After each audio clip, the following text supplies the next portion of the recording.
De saint François de Sales, traité de l'amour de Dieu, suite. Chapitre 15 du grand sentiment d'amour que nous recevons par la sainte espérance. Comme étant exposés aux rayons du soleil de midi, nous ne voyons presque pas plutôt la clarté que si d'un nous sentons la chaleur. Ainsi la lumière de la foi n'a pas plutôt jeté la splendeur de ses vérités en notre entendement, que tout incontinent notre volonté sent la sainte chaleur de l'amour céleste. La foi nous fait connaître par une infaillible certitude que Dieu est, qu'il est infini en bonté, qu'il se peut communiquer à nous, et que non seulement il peut, mais il le veut. Si que, par une ineffable douceur, il nous a préparé tous les moyens requis pour parvenir au bonheur de la gloire immortelle. Or nous avons une inclination naturelle au souverain bien, ensuite de laquelle notre cœur a un certain intime empressement et une continuelle inquiétude, sans pouvoir en sorte quelconque s'accoiser, ni cesser de témoigner que sa parfaite satisfaction et son solide contentement lui manquent. Mais quand la sainte foi a représenté à notre esprit ce bel objet de son inclination naturelle, ô vrai Dieu Théotime, quelle aise, quel plaisir, quel tressaillement universel de notre âme, laquelle alors, comme toute surprise à l'aspect d'une si excellente beauté, s'écrie d'amour, « Ô que vous êtes beau, mon bien-aimé, ô que vous êtes beau !» Cantique des Cantiques, chapitre 1, verset 15. Eliezer cherchait une épouse pour le fils de son maître Abraham. Genèse chapitre 26. Que savait-il s'il la trouverait belle et gracieuse comme il la désirait ? Mais quand il l'eut trouvée à la fontaine, qu'il la vit si excellente en beauté et si parfaite en douceur, mais surtout quand on la lui eut accordée, il en adora Dieu et le bénit avec des actions de grâce pleines de joie non pareilles. Le cœur humain tend à Dieu par son inclination naturelle, sans savoir bonnement quel il est, mais quand il le trouve à la fontaine de la foi, et qu'il le voit si bon, si beau, si doux et si débonnaire envers tous, et si disposé à se donner comme souverain bien à tous ceux qui le veulent, ô Dieu, que de contentement et que de sacrés mouvements en l'esprit pour s'unir à jamais à cette bonté si souverainement aimable. J'ai enfin trouvé, dit l'âme ainsi touchée, j'ai trouvé ce que je désirais, et je suis maintenant contente. Et comme Jacob, ayant vu la belle Rachel, après l'avoir saintement baisée, fondait en larmes de douceur pour le bonheur qu'il ressentait d'une si désirable rencontre, confère Genèse 29, 9. De même, notre pauvre cœur ayant trouvé Dieu et reçu, dit celui, le premier baiser, baiser de la sainte foi, ils se font par après en suavité d'amour pour le bien infini qu'ils voient d'abord en cette souveraine beauté. Nous sentons quelquefois de certains contentements qui viennent comme à l'imprévu, sans aucun sujet apparent, et ce sont souvent des présages de quelque plus grande joie, dont plusieurs sentiments, dont plusieurs estiment que nos bons anges, prévoyant les biens qui nous doivent advenir, nous en donnent ainsi des pressentiments, comme au contraire ils nous donnent des craintes et frayeurs parmi les périls inconnus, afin de nous faire invoquer Dieu et demeurer sur nos gardes. Or, quand le bien présagé nous arrive, nos cœurs le reçoivent à bras ouverts,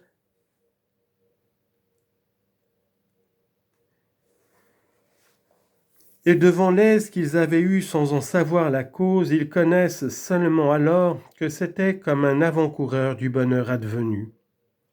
Ainsi, mon cher Théotime, notre cœur ayant eu si longuement inclination à son souverain bien, il ne savait à quoi ce mouvement tendait. Mais sitôt que la foi le lui a montré, alors il voit bien que c'était cela que son âme requérait, que son esprit cherchait et que son inclination regardait. Certes, où que nous veuillions ou que nous ne veuillions pas, notre esprit tend au souverain bien. Mais qui est ce souverain bien? Nous ressemblons à ces bons Athéniens qui faisaient sacrifice au vrai Dieu, lequel néanmoins leur était inconnu, jusqu'à ce que le grand saint Paul leur en annonça la connaissance. Car ainsi notre cœur, par un profond et secret instinct, tend en toutes ses actions et prétend à la félicité, et la va cherchant çà et là comme à tâtons, sans savoir toutefois ni où elle réside, ni en quoi elle consiste. Jusque à ce que la foi la lui montre et lui en décrit les merveilles infinies. Et lors, ayant trouvé le trésor qu'il cherchait, hélas, quel contentement à ce pauvre cœur humain, quelle joie, quelle complaisance d'amour! Ah, je l'ai rencontré, celui que mon cœur cherchait sans le connaître. Ah, que ne savais-je à quoi tendaient mes prétentions, quand rien de tout ce que je prétendais ne me contentait, parce que je ne savais pas ce que en effet je prétendais. Je prétendais d'aimer et ne connaissais pas ce qu'il fallait aimer. Et partant, ma prétention ne trouvant pas son véritable amour, mon amour était toujours en une véritable mais inconnue prétention. J'avais bien assez de pressentiments d'amour pour me faire prétendre, mais je n'avais pas assez de sentiments de la bonté qu'il fallait aimer pour exercer l'amour. Chapitre 16. Comme l'amour se pratique en l'espérance. L'entendement humain étant donc convenablement appliqué à considérer ce que la foi lui représente de son souverain bien, soudain la volonté conçoit une extrême complaisance en ce divin objet, lequel pour leur absent fait naître un désir très ardent de sa présence, dont l'âme s'écrie saintement « qu'il me baise d'un baiser de sa bouche ». C'est à Dieu que je soupire, c'est Dieu que mon âme désire.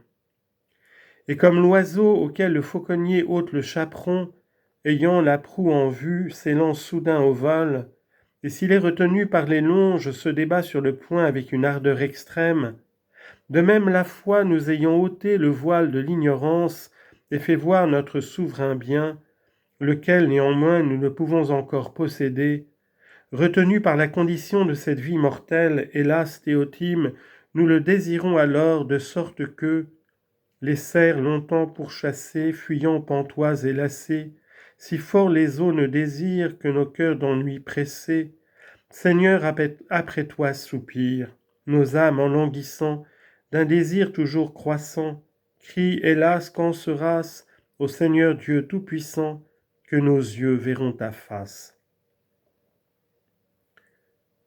Psaume 41, verset 2. Ce désir est juste, Théotime, car qui ne désirerait un bien si désirable? Mais ce serait un désir inutile, mais qui ne servirait que d'un continuel martyre à notre cœur, si nous n'avions assurance de le pouvoir un jour assouvir. Celui qui, pour le retardement de ce bonheur, proteste que ses larmes lui étaient un pain ordinaire nuit et jour, tandis que son Dieu lui était absent, et que ses adversaires l'enquéraient, « Où est ton Dieu ?» Psaume 41, verset 4. Hélas, qu'eût-il fait s'il n'eût eu quelque sorte d'espérance de pouvoir une fois jouir de ce bien après lequel il soupirait? Et la divine épouse va toute éplorée et alangourie d'amour. Cantique des Cantiques 5-8. De quoi elle ne trouve pas sitôt le bien-aimé qu'elle cherche.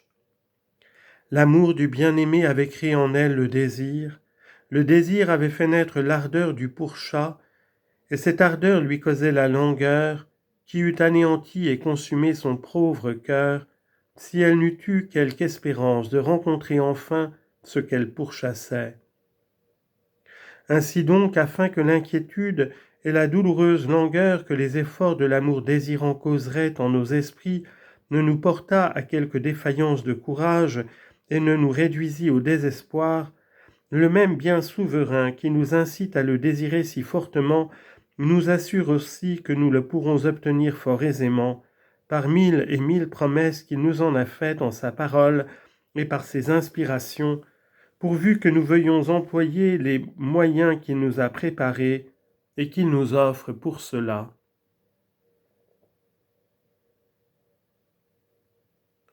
Or, ces promesses et assurances divines, par une merveille particulière, accroissent la cause de notre inquiétude. Et à mesure qu'elles augmentent la cause, elles ruinent et détruisent les effets. Oui, certes, Théoptime, parce que l'assurance que Dieu nous donne que le paradis est pour nous fortifie infiniment le désir que nous avions d'en jouir, et néanmoins affaiblit mais anéantit tout à fait le trouble et l'inquiétude que ce désir nous apportait, de sorte que nos cœurs, par les promesses sacrées que la divine bonté nous a faites, demeurent tout à fait accoisés, et cet accoisement est la racine de la très sainte vertu que nous appelons espérance. Car la volonté assurée par la foi qu'elle pourra jouir de son souverain bien, usant des moyens à se destiner, elle fait deux grands actes de vertu.